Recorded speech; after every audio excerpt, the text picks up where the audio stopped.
So you have a coordinated plan. Would that be valuable to you? And then you get into the most important conversation, which is the legacy conversation.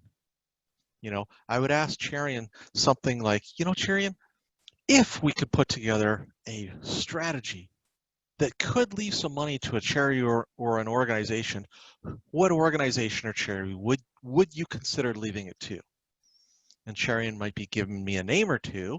Would you like us to put a plan together so that imagine that charity every year says, Cherian was a good guy and he's put together this foundation to help this charity. How would you feel if we could put that together? And engaging people, right? Right, Cherian? Yes. All right. We've had this conversation, and it's a very deep emotional conversation. And so you could have deep emotional conversations by asking really good, deep emotional questions. Stay away from the logic. So I want you to think about what your offer is, or your offers, or combination of offers. Don't have one, have 2, 3, or 4, right? We call these gold bricks. We're going to give it to you. We're just going to give you these conversations. And imagine if someone says, no, I don't need clarity around my future. I'm good. No, I don't need to be organized. I love it when it's messy, right? You're filtering people that you want to work with anyways. And that's the whole process of asking really good, emotionally engaging questions. So I really encourage you to think about what your emotionally compelling offers are to your best prospects and your best clients. And we want to deliver more value to your best clients. So who are your best clients? Who are they? We know that 75% of advisors don't really have a written, clear criteria of who their ideal clients are. The ones that do earn 52% more than the advisors that don't. So I want you to write this down today. What is the ideal revenue you want to get from an ideal client? What is the ideal revenue you want to get from an ideal client? Maybe you do insurance business and you get first year revenue. Maybe you do investment business, it's recurring revenue. Write that number down. Now, I want you to take that number and now double it. So if you said $5,000 or whatever currency or country you live in, and double it, you went from 5,000 to 10,000. How do you go from a $5,000 a year client to a $10,000 a year client? And this is part of the poll questions Cherian asked, and I ask it all the time. How do you go from a $5,000 a year client to a $10,000 a year client? Everyone says, well, let's just go after richer people. Okay, great. It doesn't work. You can't just go after richer people with the same offer that is not working for the other people. You need to do 3 words. Deliver more value. That's what your offers are, to deliver more value. Quick little story. 10 years ago, this tiny little firm in the United States called Charles Schwab decided to do one thing dramatically different for their best clients. Every year they added one major thing of value that they're going to deliver to their best clients. Hence, 10 years later, they've added 10 things of value to their best clients, and everyone's trying to figure out how we're going to catch up to Charles Schwab. They're 10 years ahead. It would take you 10 years to build and deliver that value. So my question to you is, what are you going to deliver to your best clients as value added this year? And that way, each and every year, you're building on your value, you can get to the 10, 20, 30, 40, $50,000 plus clients. Deliver more value. So we've got a few minutes left. I'm just going to talk briefly about current prospecting. What do people do now? And I've heard all people like, geez, our country's closing down. We talked about people might not be going back to the office for a long time, getting rid of the office. Like, what do we do in the future, right? Let me give you a couple little ideas. So we talked about doing webinars. And on the global study group, I challenged everyone do a webinar. And Cherian called me right after the webinar, called me right after the meeting. He says, hey, Grant, can you help me do a webinar? I haven't done one. Yeah, absolutely. And that's where this was born out of, right? And so we created webinars, and he's doing webinars. And Cherry, and I'll ask you a quick question. Yeah. How easy are webinars to do?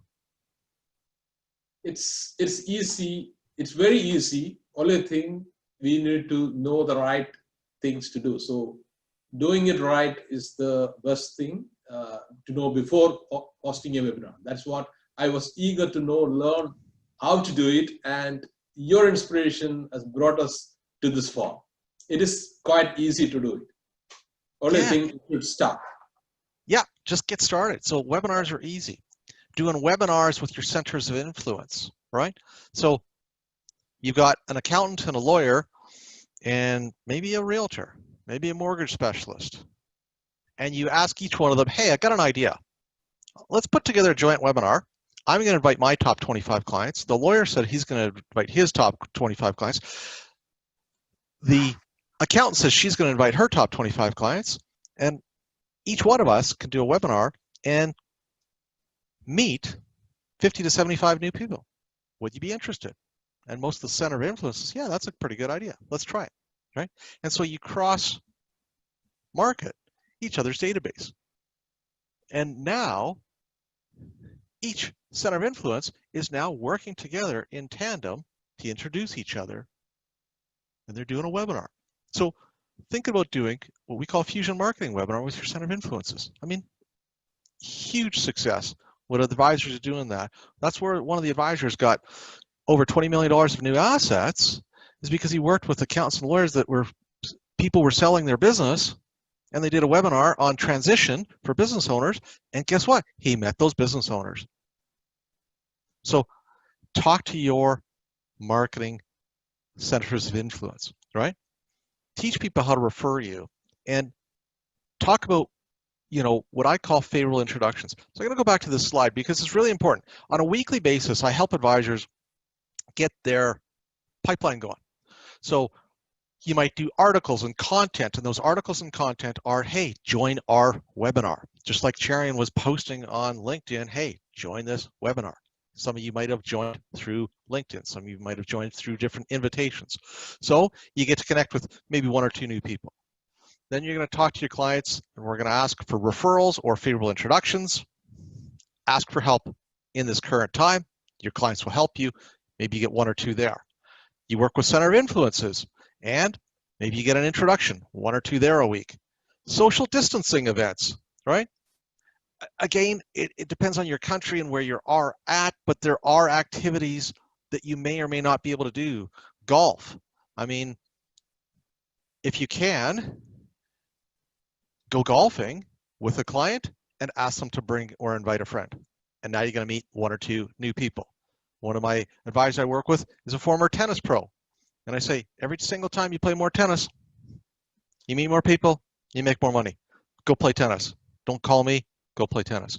Hiking, biking. New York, top brokerage firms in New York are doing picnics. I just had this image in my head of a bunch of people in suits at a picnic, right? But they're doing picnics, right? They're taking people fishing. So there is social distance activities you may or may not be able to do. So a newsletter or an email with a blog, webinars to meet people, and then you could do what we call an ideal feedback meeting, and I'll talk a bit about that. So, hey, it's week by week. It's adding one or two here or there, slowly 6, 8, 10 a week. A month goes by, you've added 30 to 40 people. 2-3 months, you got 100 people. You don't have time for this webinar because you got all these people to call, okay? So that's what I want you to think about. So in the current environment, there's all kinds of ways that you could grow your business. So don't put the self-limiting beliefs. Talk to your mentor and really get ahead of this. And so when we talk about center of influence, everybody asks me, who's your COI? I call it the magic 6. You want an accountant, tax specialist, you want legal people, real estate, commercial, residential, right? Mortgage specialist, right? Certified business evaluators, bookkeepers. There's all kinds of people that can really help you help your best clients. So I want you to think about that. So one of the questions I want you to ask, and I want you to write this question down. I go to my retired pilot and I said, Nick,